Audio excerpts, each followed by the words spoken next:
Peter Boyles, of course, Saturday morning host here on 710 KNUS, and this really amazingly successful show that we've dubbed The Shoot, naming it after professional wrestling, that most professional wrestlers work, but every once in a while something goes wrong and they get mad at each other, and that's called a shoot. A work is what it is, and a shoot is reality, and I thought it would be a wonderful time to sit and talk to this man. We've never met before. He was on a radio show once by phone. His name's Joe O'Day, and he, of course, ran for Senate on the Republican ticket, and kind enough to come in, kind of do a post-mortem, a look at stuff. You know, it's a real pleasure. And well, thanks, Peter, for having me in. And I was really glad you said, yeah, I'll come in. So appreciate you having me. I really do. Your thoughts right now? Here, it's the time has passed. How do you feel? Well, we're disappointed. We thought we'd get a different result. We had polling, that showed that we were tracking the right direction, and the voters broke the other way. I mean, it was clearly independent women that kind of broke the other way, and if you look up and down ticket, most of us did about the same. Yeah. 42, 44%, depending on how much money they spent against you. So I was disappointed. I can't say that I'm not. At the same time, I got up Wednesday, watched a couple of reruns of Gunsmoke, got my head back on straight, and went back to work. And then went back to work Thursday. So it is what it is. I'm proud of the campaign that we ran. I thought it had a lot of integrity. We talked about issues. We didn't talk about people. We talked about issues, and we talked about issues that I still believe are really important to the state of Colorado. And so I'm going to stay involved and use whatever grace that I have left to help make sure that we move the state forward, move the country forward. And so that's kind of where I'm at. It's interesting as a reader of election history. This is what election historians believe, that women made a difference in the Clinton-Trump run. Women didn't like Hillary Clinton. Right. And so they either stayed away or voted for Donald Trump. Women turned on Donald Trump, and women made a difference in the Trump loss. And then, of course, the other aspect was Roe v. Wade. Roe v. Wade, yeah. And, you got caught up in that. And just from my reading, literally, I don't know what the number is, but the raw numbers are pretty significant, of young women who never voted before. Right. Registering to vote specifically for that reason. Yeah, they want to defend their right. You can see where that right is here in Colorado. It's they ran that amendment here a couple of years ago that would have banned it after 22 weeks, and it went down like 60-40. Well, they hammered you. And they hammered me on that. That was a personal belief of mine. But I was very vocal on where I was with defending women's rights up to the 5 months. And after that, with exceptions. But that got lost in the myriad of cash that got thrown against this race. Yeah. And they blended me together with all the other Republicans. If you look at the commercials that were running on TV, they were all pretty similar. Absolutely. He supports Trump. He supports. He's pro-life. He's going to take away our rights, and that's and he's a bad person. Take away Social Security, take away Medicare. Oh, I know. I mean, all lies. And they outspin us 7-8 to 1, telling lies. Well, the whole time I was running my campaign, talking about the truth and what's really going on with our society. We've got record crime still. We've got a record price on gas. We've got record price on groceries. Inflation's out of control. We've got a leaking border that we haven't solved yet. And so I really believe that what they've done is kick the can down the road. Eventually, these issues are going to take front and center, and they maybe just aren't quite there yet. But the notion is, let's win first, and then we'll talk about later. And they were almost interchangeable ads. And if you were to look at West Virginia state ads, and I looked at some stuff on the internet, remove the candidate and plug you in or plug this guy in. I mean, and I looked at that stuff objectively and said, these are good ads. Yeah. I mean, it's like being in awe, losing, but being in awe of the guy who just beat you. And they had a method to their madness. Well, they had, and a lot of money. I mean, a lot of out-of-state money. That's the part that's really disturbing. If you look at my competitors' fundraising, you see that over 60% of his money comes from out of state. Sure, but he's been in the office how long? Exactly. Too long. Well, no, but he's been 13 years. Yeah, he's been there 2 terms. It'll be 3 now. Yeah, right. And that's how the system works. It does. It does. Tancredo once told me, the minute that he won, he begins fundraising to go the next time. Sure.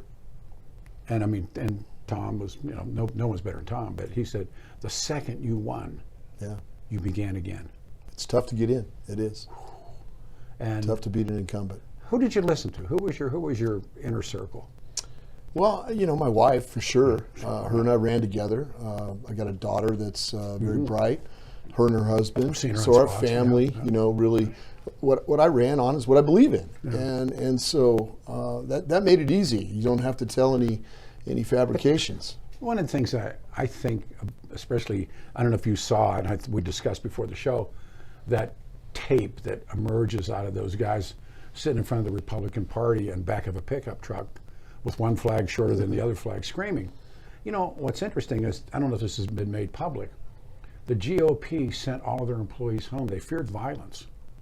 Now, thankfully there wasn't any, but the Republican Party feared for their employees and sent them home, knowing that those people were coming. Yeah. Now, we talk about, and it's, again, so pleased you're here. Why does a guy that has this incredible life, and I told you I knew your dad, and you've done so well, and what the hell's wrong with you? Why'd you do this? Contrary to many beliefs, I didn't fall and hit my head. Yeah, No. dumb Irishman. Exactly. No, Yeah. I just love this country. My wife and I have just been blessed. Yeah. I mean, we've lived the American dream here. We started with nothing, right? We employ over 300 families in Colorado, and it was time to give back, and it's time to do something for this country. This country's headed the wrong direction. I still believe that, and I still believe that good people, if they decide to get in, they can help and they can make, right the direction of the country, and I believe in that, and that's why I got in this race. It's still the reason that I love the country. It's just we've been blessed. I get that, but knowing especially the Republican Party that's piranhas and barracudas and backstabbers and vampires and werewolves, as Herschel Walker says, that a werewolf can kill a vampire. A guy said that.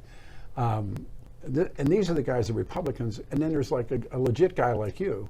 And you walk into this, and I'm going like, they're just waiting for you. They wanted Hanks. They wanted Hanks, and that's fine. We smoked Hanks. I mean, the core of the party is not that fringe that you saw yesterday.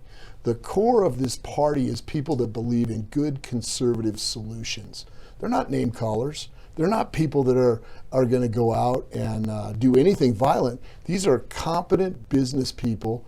They're competent employees that are doing a job, and they want something better for their family. They want conservative things for their family. They want less government. They want a good military. They want law and order in their neighborhoods. That's the core of the party. And if we don't take and use that platform to move forward, we're just wrong. And we're wrong now. As an observer, I watched the state assembly, and they wanted Tina Peters. They wanted Hanks. And I know that. You were there. They don't want you. Yeah. And these were the movers and shakers of the GOP. But that's a small fringe of the party. Look at the damage they did. That's a small fringe. When you look at the overall numbers here in Colorado, we had great turnout this year. Over 70% Republicans turned out to vote in a non-election year. It's one of the highest percentages across the nation as a percent of our population and registered Republicans.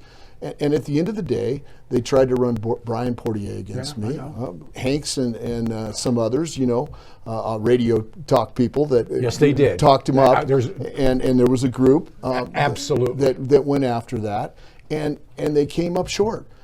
He got less than 1.5%, which is, if you look back at Walker Stapleton's race, Walker Stapleton's Libertarian got 30,000 more votes than Brian Portier.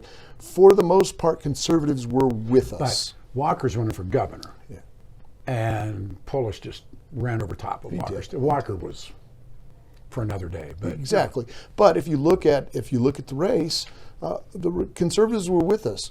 Over in CD3, we saw that the turnout wasn't as good as it was going to be a couple weeks in, and I devoted a lot of our cash and money into voter turnout there. I think that helped Lauren Boebert. I'm glad to see her in office. But Lauren Boebert she got scared, and they were doing a recount, and it's called, I came up with this term called the stench of Trump. And don't let anybody run this by you. Donald Trump is the reason why it was that close for Lauren Boebert. I'm sure. I'm sure. And But what was fun to see is a couple days later, I saw Lauren put out I must have been a Twitter, and she said, "Hey, I can get behind Ron DeSantis." So she's starting to see the light. I think globally, our party, it's time for us to move on from the Trump factor. Look what happened to you with Trump. I'm the only Senate candidate that came out early on and said, "You know what? I'm distanced myself because I don't think that's good for the country." But that's not what those inner party, I can't give them a name, jackals did when you said what you said about Trump. And it made CNN, it made MSNBC. You were national. I'm going, watch, and I really said this. Well, look at what's going on now. You've got a whole lot of Republicans that have been able to jump on the bandwagon now because I started it. And I believe that. And I believe that in my heart. And I also believe that Biden shouldn't run. I believe that Trump shouldn't run. Hey. It'll tear the country apart. And I also believe that Trump is probably the only candidate that the Republicans can push forward and lose in 2024. I mean, we've got great talent on the bench here. We've got Ron DeSantis, Pompeo, you've got Nikki Haley. Yeah. There's a lot of really competent people that believe in the same things that I believe Then in. why wouldn't these people stand up and say what you did? And the stench of Donald Trump. And I think when this microcosm of what happened to Lauren is Donald Trump. And what happened to you was you spoke against Trump, and immediately the piranhas attacked. There's blood in the water. And you know it happened. I don't know. I saw it happen. Yeah. At the same time, How did it that's fa- not why- Peter. That's not who you win with here in Colorado. We got to remember, He lost by 14 points. 45% of the vote is independent here in Colorado. You win in the middle. And you've got to have the middle support in order to win. You can't just win with the conservatives. But you can't get shanked in the back by your own guys. And you know that happened. It did. It doesn't bother me. No, not a question They're of my bothering me. ideas, and I'm proud of what I said. Listen, that's why I asked you to come in here, because I'm going, well, that guy shines. But, do you really believe that if this election were as tight as some people say it was, we're talking about Boebert, or if the other guy had won, do you think Boebert would have not sued or not raised the ire of people or attacked people or said, I really won? Of course she would have. I can't predict. I don't what want she you would to. have done. But I'm telling you, she would have done it. She'd have been no different than the woman in Arizona. I'm not sure of that. Well, that's Trump stuff. I mean, from what I've known of Lauren, she's been straight up with me. So I'm saying I'm what glad would she happen. won. No, I'm glad she won. it's not a question. It's a question how they would have acted had the other guy won or been declared a winner. And he was decent enough to pick up the phone and call her and say, you won. There's not a, with the exception of Dr. Oz, who apparently called Fetterman and said, hey, man, you won. Trumpers don't do that. They sue. Yeah. They go to court and they deny stuff. So when That's why it's time to move on. It's time to move on.org. And it's gotten smaller and smaller. This contingency has gotten smaller and smaller because you know what? Good conservatives are banding together to provide solutions, and that's what we want to do, moving this party forward. We've got to provide solutions. We can't be focused on the past. We won't win. It's obvious. If I'm a huge Ronald Reagan guy, and after all of the insanity that went on with Nixon and the sadness of Gerald Ford, who I think was a very decent man, and then what happened to Carter, here's this man that shows up. Who's our Reagan? I think there's several of them. I've listened to Mike Pompeo. He's very passionate, bright guy. With what we got going on in the world right now, including China and Russia, that's the guy with a lot of talent on that side of figuring out what militarily and what foreign policies we need to be using. I like that guy. I like Ron DeSantis. I mean, he's just he's a no bullshit guy. He's just telling it like it is, what he believes, and he's about moving the party forward. He's not looking backwards. He's looking forward. That's a showdown. And so when you see him or Nikki Haley, who has great experience overseas, when you start talking about that kind of talent level, there's someone out there, and we're going to see it happen here in 2024. We've got a president right now that is wrong on every issue. I mean, it's not by accident either. It's intentional. And so there's room for a Ronald Reagan to show up here in 2024, and we're going to get behind him. This is I don't guarantee anything, but I'd certainly bet it. Two names that won't be on 2024, Joe Biden, Donald Trump. Yeah. The Democrats will replace Joe Biden. They have to say he's running now because they can't say he's a lame duck, and that won't work. I don't even know if he knows, frankly. I think he's... Well, some days he doesn't know where he is. That's right. So, but you know what? But that's more about how much people didn't like Donald Trump. Yeah, I agree. I agree. It wasn't a vote for Biden. It was a vote against Trump. But if you read about voter how and why people vote, in greater than 4 to 1, people vote against someone as opposed to voting for someone. And they, it's what happened with Paulus and Heidi. What did they do? Did Heidi encourage them, or did she? And I want to talk to her as well, because when she starts showing up on Bannon's television show and all this kind of stuff, it's like, come on. It was not helpful. Oh, no. But when what was going on when you decided to take a swipe at Trump? What were you thinking? They were just. Somebody asked me a question about whether or not I thought he should run again. I said no. It wasn't a swipe. It was the truth. It's just the truth. Well, but I thought I'd tear the country apart. I got, we put out thousands of texts to get voters to show up, right? Yeah, and I got some replies to some of those texts, and I got some replies to some of those LinkedIn things that we were doing that my guys were sending out.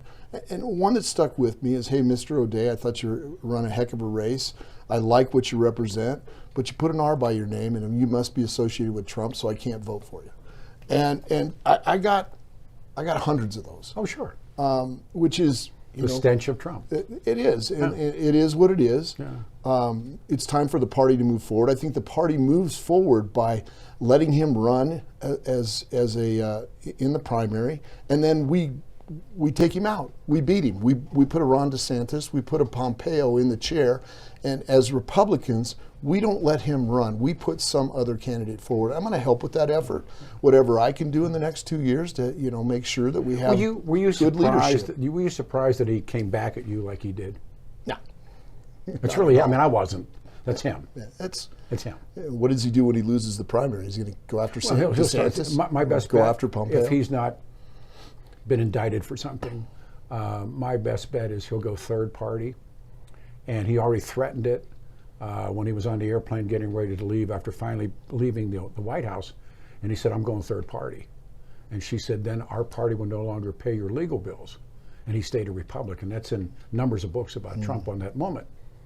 If he goes, his ego will demand he must stay in the spotlight, and he's in the spotlight now. Well, I hope he could take a leadership role that's different. I hope he could take one where he unites the party after we have someone else, and that would leave a legacy for him that would probably be pretty good. No, I don't think he's going to do that. It's not in the cards. What are you going to do next? I know you went back to work, which I went back to work. It's like me. It was actually refreshing. Yeah, I'll bet. Were you relieved? Is that a lousy question? I wouldn't say it's relieved. It's just different. Like I said, disappointed in the outcome, but at the end of the day, it was time to be done with it. Those campaigns are long. I was at it for 18 months. Jesus. And we worked very hard the last month and a half. If you guys saw us, we were everywhere in the state. We covered the entire state. I believe we ran a great campaign, and I thought we'd have a different outcome. A lot of the polling showed that we were much closer than that, but we just couldn't. The independents broke against the Republican Party, and you saw it up and down the ticket. I don't know what I'm going to do next. I'm going to keep my options open. I'm going to stay at work. I got to go earn some money. I spent a little bit of money on this campaign. Oh yeah. So we'll get back in the office. Coming back in the door. We'll get back in the office, and I've got a great company that I'm running still. So they let me back in, so that was good. Yeah. What happens to Polis? There's a lot of talk that he's going to run for president. I've heard that. You buy it? I don't know. He's a masterful politician. Yeah. He's done, He's the best in the state. He is. He is the best in the state. I think that seems to be able to get his issues across the finish line and not get blamed for them. I think he checks all the PC boxes. He checks them all. My personal belief is he runs, and I think he was relieved that woman was defeated was the governor in Georgia, and I think she was kind of maybe would have stood in the way, and she was beaten. And no, I think it's a green light for that guy if he wants it. The Dems, I think, are having the same discussions, although they don't have them publicly on the nightly news. What are we going to do about Joe? And the smart people are saying, what are we going to do about Trump? Trump stays on TV, keeps doing crazy stuff, having dinner with friends, and so he feeds the monkey. But believe me, when they go off to Delaware and the family sits down with Joe Biden, they go, Scranton Joe, what are you going to do? And I think it'll be And it could be, you know, any number of people that they could. And Polis he'd be perfect. Smart. Business likes Polis. You know, I'd like to, you know, see what that guy's going to do next. And your eyes are still on the prize? You know, I don't know what I'm going to do. I'm going to go back to work for the next 2 years, and there's Watch not, you know, watch what happens. We'll see what happens with the party. Yeah. I believe in the party. I believe that there's a bright future. You know, Republicans have faced adversity in the past, and we've gotten through it. And the way we get through it is we go back to our core values. And our core values are a small government, a strong military, and law and order. That's it. But Bill Owens, I think, was the last Republican to win statewide. That's been a while. Well, the Democratic Party's just one Trump away. That's the way I'd look at it. I'll steal that line. Yeah. Joe Day, good man, and there'll be books written and articles written and documentaries done about these last 2 years, beginning on January the 6th, when was a putsch, was an attempted coup, and then from there forward, focusing on Trump, and you'll be a hero. I mean, they'll look at, you know, that guy in Colorado, they called him out. Well, they beat his ass, Yeah. you know, so, but no. I was still closer than he was back in. You're right. He lost by 14. Yeah. And that was in Colorado. Yeah. And I looked around, all these really, I mean, there were some pretty decent people running for congressional seats. Yeah. We had a great ticket. I mean, Yeah. there was a lot of talent on that ticket. If you Yeah. look at some of the Colorado senators that were running, Yeah. Oh, yeah. You know, Tom Kim, Tim Walsh. I mean, these are Eric talented Odlin. people. And the sweep it was just a came. good, yeah. And the sweep was all of us. Yes. So that tells you something. And it started at the top of the ticket. Yep. And it just ran down. Well, thanks for having me We'll today. do it I really again, man. appreciate it. All You right. too. Take Man. care.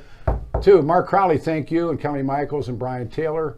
And I'll see you on Saturday morning at 9 o'clock every Saturday here on 710 KNUS. Take care of yourselves. Thank you.